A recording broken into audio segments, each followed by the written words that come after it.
Bonjour Jean-Paul. Bonjour. Donc, nous sommes sur le salon Texte et Bulles dans Paris, édition 2025, en compagnie de Jean-Paul Pachalec. C'est bien ça? C'est tout à fait ça. Donc Jean-Paul, qui est auteur de romans. Alors, est-ce que vous pouvez nous parler de vos romans? Parce que j'ai déjà vu votre stand qui est très joliment décoré, avec une belle Vespa, une R16 d'excellente facture, et puis 2 chevaux camionnette, ainsi qu'une moto. Voilà. Accessoirement, il y a des romans aussi. Au milieu de tout ça. Non, mais je parlais juste de la déco, là. Oui, bien sûr. Mais la déco n'est pas là par hasard non plus. C'est tout à fait en rapport avec les romans. La R16, c'est la voiture du commissaire qui sévit dans le Requiem au pays des gueules noires. Donc, mon premier roman. C'est un de vos héros récurrents, c'est ça? Ben, c'est-à-dire que au départ, quand j'ai écrit Requiem au pays des gueules noires, c'est un roman de tomes qui se déroule dans les années 70. J'avais pas l'intention de faire perdurer et vivre le commissaire tel un héros, un Hercule Poirot ou un Colombo, un Sherlock Holmes, peu importe, ou un Nestor Burma. Et puis les gens qui l'ont lu m'ont dit « Ah ouais, ça serait bien d'avoir une suite ». Donc moi, la suite, je l'avais pas vraiment prévue, donc j'ai fait une suite quand même, mais 15 ans plus tard, de manière à changer d'époque déjà d'une part, et puis de lieu également, et puis de sujet aussi, tout en restant dans la thématique du mystère et puis de l'enquête policière. Ça, ce sont des romans policiers. Le dernier, La disparue de l'Arbande Data, est paru en avril. Et puis, on retrouve ce personnage, mais cette fois-ci qui est accompagné d'un chien. Depuis le temps que je rêvais de mettre comment dirais-je, d'animer un chien, mais comme personnage important dans un roman, ce qui n'est pas facile. Non, c'est pas très évident. C'est pas évident, je l'ai fait. Bon, parfois, je m'en suis pas trop mal tiré, suivant les premiers retours que j'ai eus. Ouais. Et puis, là, on a le troisième de mes romans, Obscure Résurgence, qui est plutôt, on va dire, un thriller. Okay. Voilà. Alors, donc revenons sur les premiers, c'est-à-dire que le personnage récurrent, c'est le commissaire Jan Kaczmarek, oui, c'est ça. Donc un nom polonais? Un nom polonais tout simplement parce que je suis d'origine polonaise, donc on n'est jamais si bien servi que par soi-même. Très bien. Et puis, alors, tout est parti du Requiem au pays des gueules noires. Pourquoi Requiem? Parce que j'ai exercé la profession de prof de musique et de musicien pendant plus de 40 ans. Donc j'ai voulu faire un petit clin d'œil à la profession. Comme c'est un roman noir et qui se déroule en plus de ça dans une ville minière, Montceau-les-Mines, là où je suis né, le titre est venu tout seul, Requiem au pays des gueules noires. Voilà. Et ce roman-là se déroule dans les années 70 et j'ai voulu en même temps rendre, comment dirais-je, faire un témoignage de cette époque et rendre hommage à mes racines polonaises, à mon papa qui était mineur. Et puis à la ville de mon enfance que j'ai connue à l'époque où la mine était le principal employeur, puisque dans les années 70, à Montceau-les-Mines, il y avait 6000 mineurs encore en activité. Voilà, donc c'est un petit clin d'œil par rapport à ce que j'ai vécu quand j'avais, je vous parle d'un temps que les moins de 20 ans ne peuvent pas connaître. J'avais quoi en 72, j'avais 17 ans. Voilà. Oui, d'accord, mais très bien. Et donc la R16, c'était aussi une réminiscence familiale? Pas du tout, parce que papa n'avait pas de R16. La première voiture que j'ai connue de papa, c'était une 203 d'occasion Peugeot. Oui. Oui, mais après, après, il est passé directement il a eu une Ford Taunus et voilà, mais il a jamais vu R16. La R16, c'était la voiture de mon oncle. Ah, ok. Donc, il y avait quand même quelque chose. Il y avait quand même un rapport avec la famille. À l'époque, oui, c'était une belle voiture. C'était une très bonne voiture. Ouais, ça pas mal quand même. Ah oui, mais c'était une belle bagnole. Voilà. C'est vrai que c'était pas mal. Non, mais c'est marrant de voir ces petits un peu symboles des années 70 traîner au milieu, ainsi que la Vespa aussi qu'on voit de l'autre côté. Alors, la Vespa, pour Obscure Résurgence, c'est le destrier de l'ami du personnage principal qui s'appelle Paul Durchac, qui est un professeur Ah, bizarre, d'éducation musicale, tiens donc.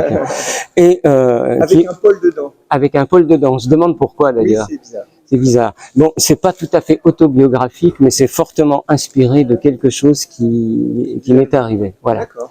À l'époque où j'étais enseignant, j'étais professeur principal d'une classe et il y a deux de mes élèves qui ont été harcelés sur les réseaux sociaux. D'accord. C'était en 2017, mais harcelés Fortement. fortement. Ok. Les bras m'en sont tombés quand j'ai vu tout ça. Comme j'étais le référent éducation nationale à l'époque, le pôle gendarmerie cybercriminalité de Dijon était plus performant que celui du commissariat de police, puisque la gendarmerie de Dijon est un commandement régional du Grand Est. Et j'ai suivi l'enquête de l'intérieur. Ah oui, donc en fait, vous avez Ah ben j'ai même complètement participé, j'ai même assisté derrière une vitre sans teint à des interrogatoires, et je peux vous garantir que ça marque quelqu'un, quoi. Moi personnellement, ça m'a marqué. Et bon, bien évidemment, les deux coupables ont été découverts au bout de quelques semaines.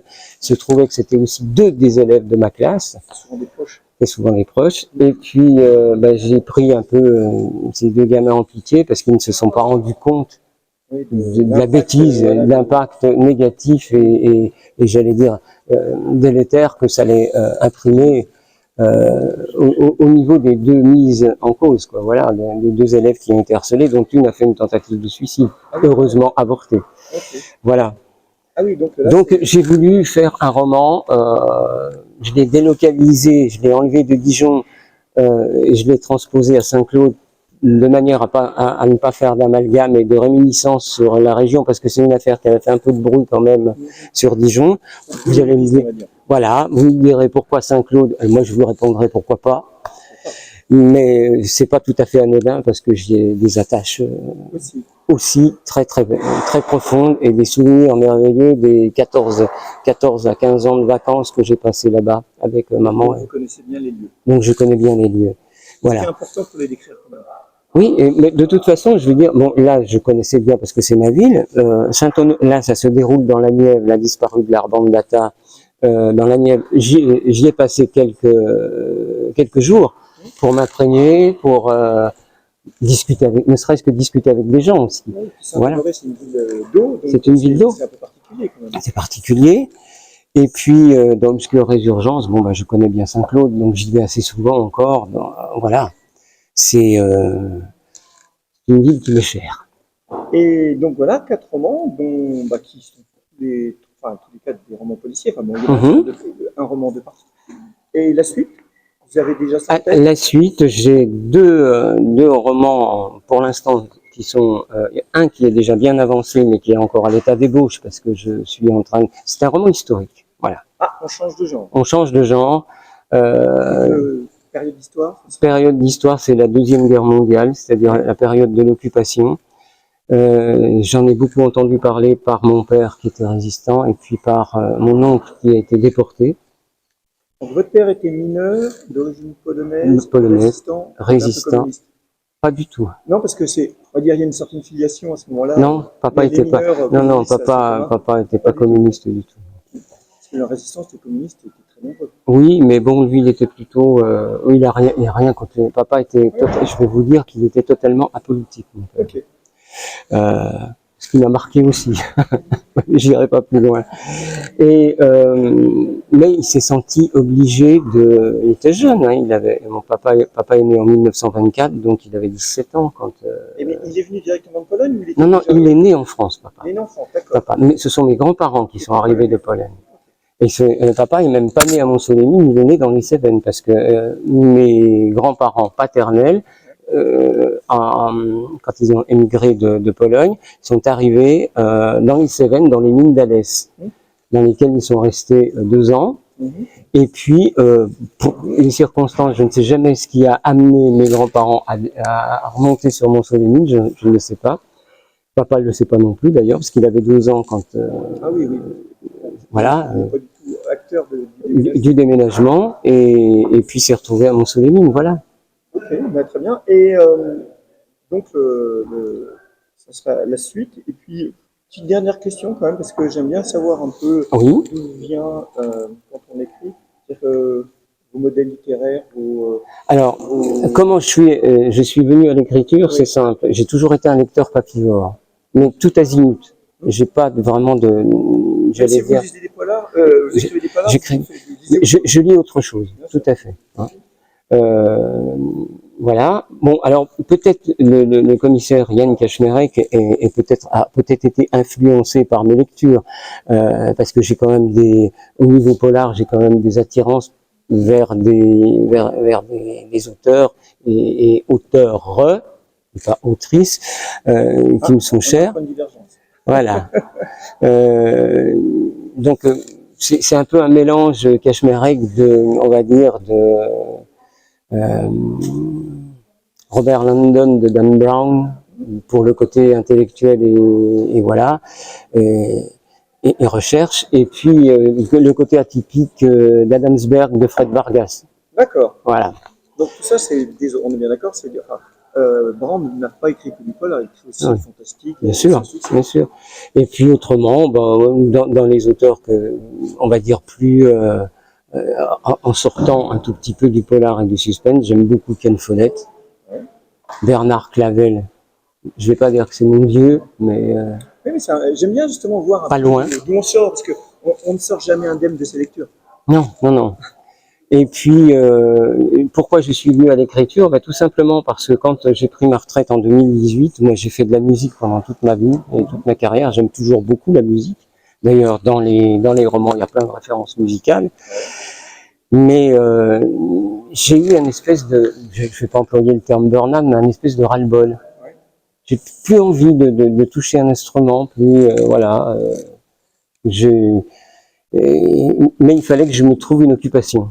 Et comme j'ai toujours beaucoup écrit pour mes élèves, j'ai écrit des chansons, j'ai écrit des textes, j'ai fait des spectacles, écrit des spectacles, mais j'en ai jamais rien fait, hormis en dehors du cercle scolaire et du cycle scolaire. Et puis un jour, je me suis lancé comme ça dans l'écriture, par hasard, avec ce Requiem au pays des gueules noires, en rentrant de Montsolémine d'ailleurs. Et puis un mot en a appelé un autre, une phrase en a appelé une autre, et puis finalement j'ai commencé de faire lire les quelques pages à mon épouse, elle m'a dit écoute, c'est bien ton truc là, vas-y continue. Donc c'est ce que j'ai fait. Vous êtes découvert sur le terrain.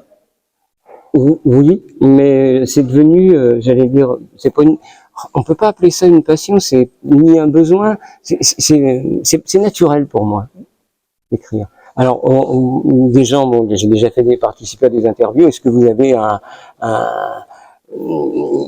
quelque chose de très ordonné pour écrire? Non, j'écris tous les jours, mais j'ai pas un cadre particulier. Je n'écris pas dans un lieu particulier. Je peux très bien écrire dans mon bureau, dans la salle à manger, dans le salon. Parce qu'il y a des gens qui écrivent le matin, la nuit, le soir.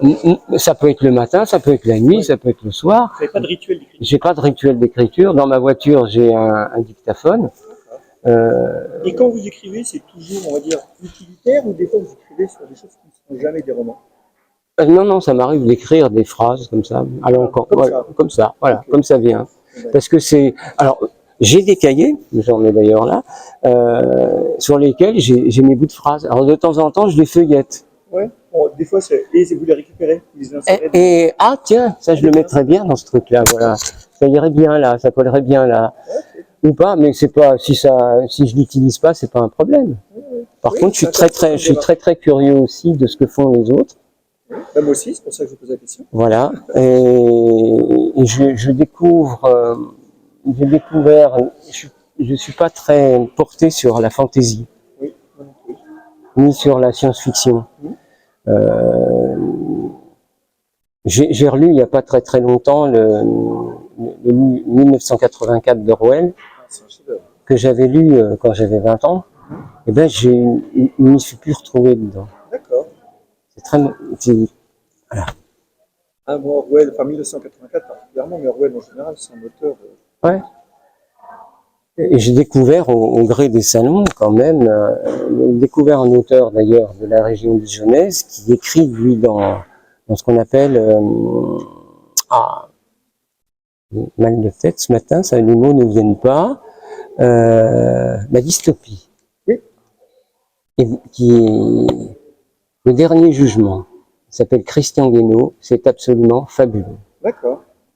Et il m'a réconcilié avec Avec le genre. avec le genre, parce que c'est et il a sorti c'est pas une suite, mais dans le même esprit, le Crépuscule des sages en 2 tomes, et c'est excellent également. D'accord. Voilà. Je me pencherai dessus à l'occasion. Donc Christian Guénaud. Eh ben, merci Jean-Paul. Mais je vous en prie, c'est moi qui vous remercie. Merci, mais vous aussi, Dominique. Merci, et puis à bientôt. À bientôt. À Saint-Honoré. À Saint-Honoré, puisqu'on est à Plein-sur-Loire. Exactement. Eh bien, merci, au revoir. Au revoir.